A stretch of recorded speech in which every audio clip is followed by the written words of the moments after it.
tous et bienvenue dans cette vidéo découverte des postures d'Animal Flow. Alors, ces postures sont assez simples à comprendre, on donne toujours le nom en anglais, c'est un petit coup à prendre au début. Dans l'Animal Flow, c'est intéressant de faire attention aux détails parce que c'est ce qui va faire toute la différence, que ce soit dans les renforcements, dans les étirements ou dans le visuel de la posture. On va pouvoir commencer tout de suite. Je vais d'abord vous montrer les trois postures de base. La première, c'est la posture bis, donc la bête. Donc les genoux vont être en dessous du nombril, les mains en dessous des épaules, largeur d'épaule ou un petit peu moins, donc on n'est pas très écarté, vraiment c'est largeur d'épaule ou un peu moins, les genoux, largeur du bassin ou un peu moins. Et on a les pieds, les genoux et les mains qui sont alignés. Ici, lorsque je viens dans ma bis, je lève les genoux, mais le moins possible du sol. Vraiment, le but à chaque fois qu'on lève un membre en Animal Flow, c'est de le garder le plus proche possible du sol. Donc, lorsque je suis ici, j'ai une protraction des omoplates, je rentre les côtes, je rétroverse légèrement le bassin, donc je rentre les fesses et je pousse légèrement de façon à lever les genoux simplement de quelques millimètres du sol. Ça, c'est notre première posture Beast. Deuxième posture de base, c'est la posture du crabe.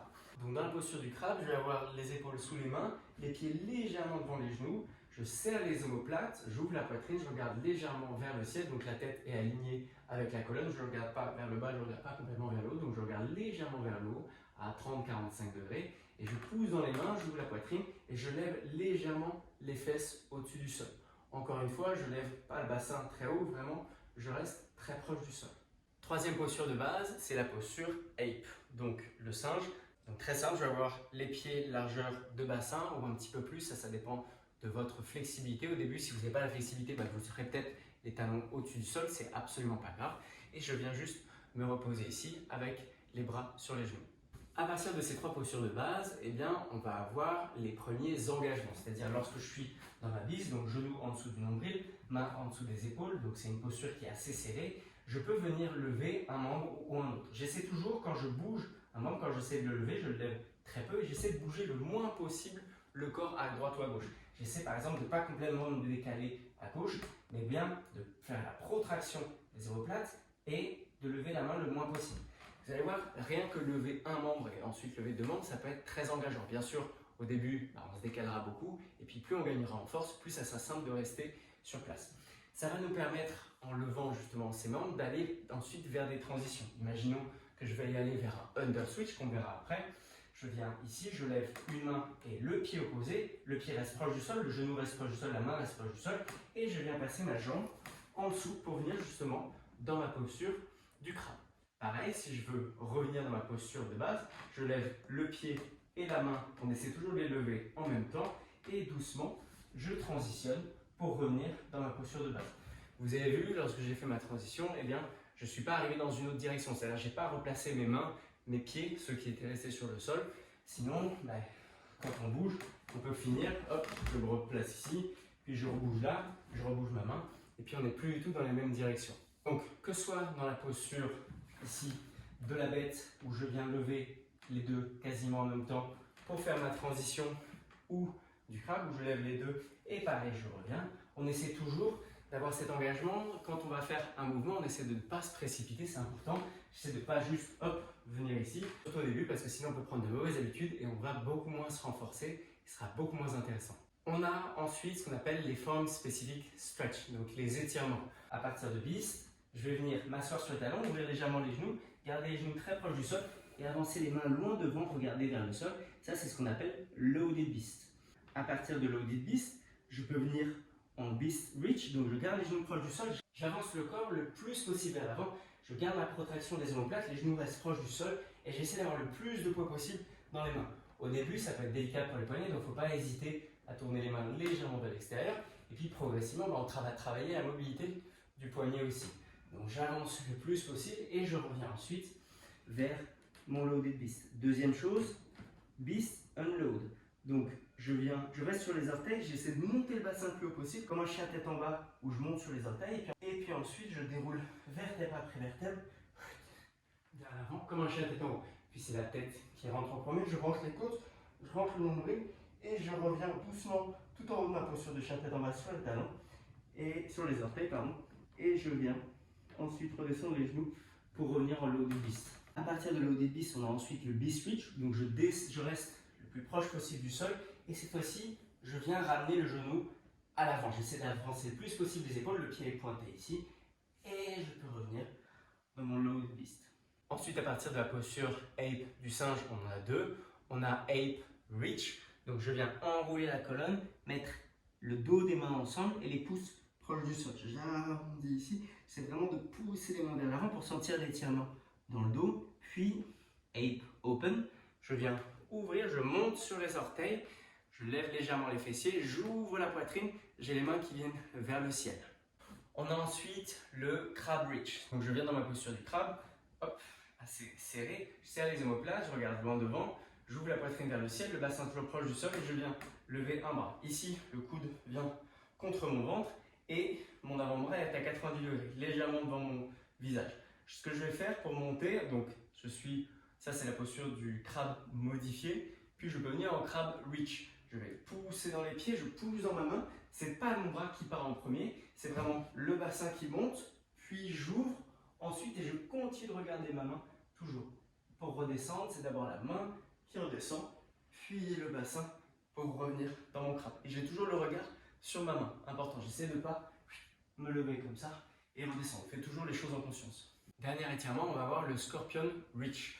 Donc on part de l'oblique beast et ce que je vais faire avec un genou, j'avance les épaules, je viens toucher mon poignet opposé, pied pointé, toujours le genou proche du sol, puis je viens ouvrir le genou sur l'extérieur, pied pointé, j'ouvre mon genou, je reste bien haut sur mes orteils, je regarde vers l'arrière et pour revenir dans ma posture low des beast, je redescends, toujours le chemin inverse, je retouche, puis je reviens doucement dans mon low des beast. On a ensuite les transitions. La première, c'est le under switch en partant de la beast normale. Donc genou en dessous du nombril, main sous les épaules, je viens ici, je lève un pied, une main quasiment en même temps, je ne sais pas trop décaler le corps, under switch. Donc la jambe va passer en dessous, elle se pose largeur de bassin, les deux mains largeur d'épaule, et j'ouvre la poitrine, je regarde vers le ciel, j'arrive en posture du crabe. Puis ici je redis under switch à partir d'ici, jambe droite under switch, c'est la jambe droite qui va passer en dessous, donc je lève ma jambe droite, ma main gauche, doucement je transitionne pour revenir dans la posture de beast.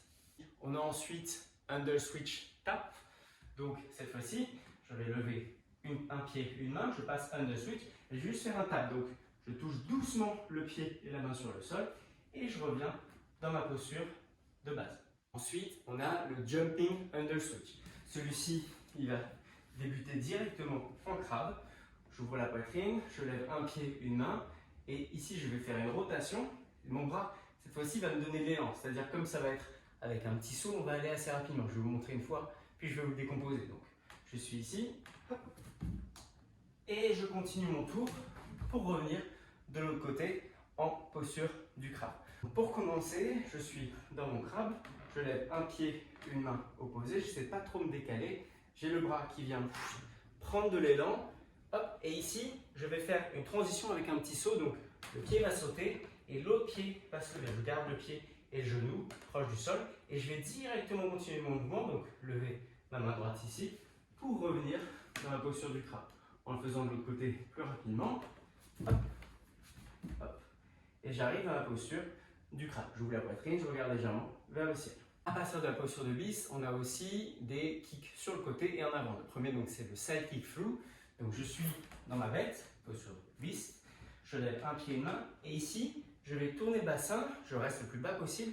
Je vais descendre le bassin proche du sol. Et je vais tendre la jambe, pied pointé. Donc ma jambe n'est pas vers l'avant ou vers l'arrière. Elle est vraiment à 90 degrés sur le côté. Et je tends la jambe. Pour le bras, ça va être comme un arc. C'est-à-dire, je vais tirer mon coude vers l'arrière, comme si je prenais un arc et que je venais serrer. Donc c'est mon omoplate gauche qui se serre derrière. Et j'ai le dos de la main proche de l'oreille. Donc la posture finale ici, j'ai toujours l'épaule au-dessus de la main, la jambe très tendue, pied pointé, et je tire vers l'arrière. Puis je reviens. Pour revenir, c'est un under switch, puisque la jambe repasse en dessous pour revenir dans ma posture de beast. Donc, hop, under switch, jambe droite, under switch, je reviens. Puis jambe gauche, side kick through, je lève pied gauche, main droite, doucement, tire le coude vers l'arrière. Puis jambe gauche, under switch, je reviens au centre en beast. On a ensuite la même posture, mais avec le jump. Comme qu'on a vu en under switch normal, je peux passer de l'un à l'autre, c'est-à-dire jambe droite, side kick through, puis jump, jambe droite, under switch, into. Le into voulant dire qu'on va faire une transition différente après le mouvement de base. Donc jump, jambe droite, under switch. Je viens ici, into, jambe gauche, side kick through. Je tire le coude vers l'arrière, je pointe le pied. Et je reviens, jambe gauche, under switch, pour revenir dans ma posture de base. On a ensuite comme transition le scorpion. Donc on a vu en loaded beast le scorpion reach. Donc je viens ici, genou, j'ouvre la jambe, je monte très haut sur les orteils, je suis là. Donc ça, scorpion reach, si je dis switch, j'ai la jambe qui vient se poser à l'extérieur. J'essaie de la poser presque à 45 degrés de mon corps sur le côté. J'ai le bassin proche du sol, pied fléchi à l'avant, coude contre la poitrine et main vers le ciel ici. Toujours comme si je protégeais un petit peu ma mâchoire. J'ai également une autre transition pour aller vers le scorpion. Imaginons que je sois en jambe droite side kick through. Je peux dire jambe droite full scorpion. C'est-à-dire directement, je ne vais pas repasser par ma vis. Je vais venir monter directement ma jambe droite, j'ouvre et j'arrive ici en full scorpion. Coude contre le buste et main vers le ciel. Et d'ici, par exemple, si je veux revenir en beast, je peux dire jambe gauche under switch et je tourne pour revenir dans ma jambe gauche. J'ai juste un léger ajustement de la main à faire lorsque j'arrive en beast. On a ensuite les pas vers l'avant. Donc à partir de loaded beast, donc je m'assois sur les talons, je me proche du sol, j'avance les mains, je peux avoir le front step. Jambe gauche, front step. Donc je viens placer le pied gauche à l'extérieur de la main gauche, je retire ma main gauche, le coude qui vient contre mon buste encore une fois, et la main cette fois-ci, paume de main vers l'avant, la main proche de ma cuisse. Et je regarde vers l'avant. Je peux dire return to loaded beast. Donc retour en loaded beast. Jambe droite, front step. Hop. Return to loaded beast. Puis jambe gauche, front step. Through, ce qui veut dire que la jambe arrière va passer vers l'avant. Cette fois-ci, pied pointé vers l'avant, jambe bien tendue, encore une fois, pas à gauche, pas à droite, bassin très proche du sol, je pousse bien dans ma main droite et le coude gauche vient contre mon buste, la main gauche ici vient protéger mon menton. Return to loaded beast, je repasse doucement vers l'arrière et je reviens en loaded beast. Et pour finir, on a cette même transition mais en plus rapide, c'est le kick through. Donc cette fois-ci, c'est légèrement différent puisque au début, par exemple, je disais jambe droite front step, c'est la jambe droite qui venait vers l'avant. Là, si je dis jambe droite front kick through, c'est la jambe droite qui viendra mettre le kick vers l'avant. Pour vous montrer, hop, je viens loaded beast, je vais dire jambe gauche front kick through. Donc c'est ma jambe droite qui va partir en premier, je vais sauter et jambe gauche qui va partir devant. Encore une fois, le coude contre moi, paume de main vers le ciel, avant-bras perpendiculaire au sol. Je suis ici. Et je peux soit dire return to loaded beast, donc je marche en retournant vers loaded beast, ou pop back to loaded beast pour venir sauter et revenir en loaded beast.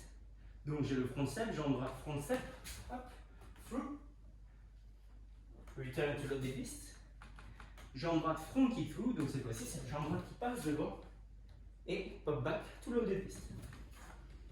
Voilà pour tous les mouvements de base d'Animal Flow. Alors vous avez vu, il y a quelques petits détails qui font vraiment la différence. Le fait d'essayer toujours de lever la main et le pied opposé en même temps. Et ce qui est intéressant dans cette pratique, c'est que des fois on va avoir des transitions qui vont se faire rapidement et d'autres on va ralentir. Donc des fois on va accélérer et des fois on va ralentir le mouvement. Je vais vous donner un petit exemple. Par exemple, quand je viens en jambe gauche under switch tap, vous allez voir, la première partie du mouvement se fait rapidement, le tap se fait doucement et je reviens plus doucement dans ma posture d'abysse. D'abord, je lève toujours d'abord le pied, la main en premier, je tourne, je touche doucement et je reviens plus doucement. Jambe droite side kick through, je commence le mouvement rapidement, puis je viens étendre doucement. Pareil, jambe droite under switch into jambe gauche side kick through, je viens rapidement et doucement, je ralentis l'ouverture sur le côté. Jambe gauche full scorpion, j'ouvre rapidement ici et là je vais canapé, ça ne marchera pas. Mais je viens doucement refermer. J'essaie d'avoir une partie qui va être rapide et une partie qui va être plus lente. Ça me permet d'avoir beaucoup plus de contrôle, de travailler beaucoup plus le renforcement et de faire les choses beaucoup moins mécaniquement. Voilà pour les bases. Vous allez voir sur la chaîne YouTube, il y a plusieurs flows déjà en ligne. Et si vous voulez découvrir un petit peu plus avec moi, eh bien, toutes les semaines, il y a des flows en ligne que je guide et où je peux également vous corriger sur les postures. Ça peut permettre d'aller beaucoup plus loin. Je vous souhaite une excellente journée. Je vous dis à très bientôt. Ciao.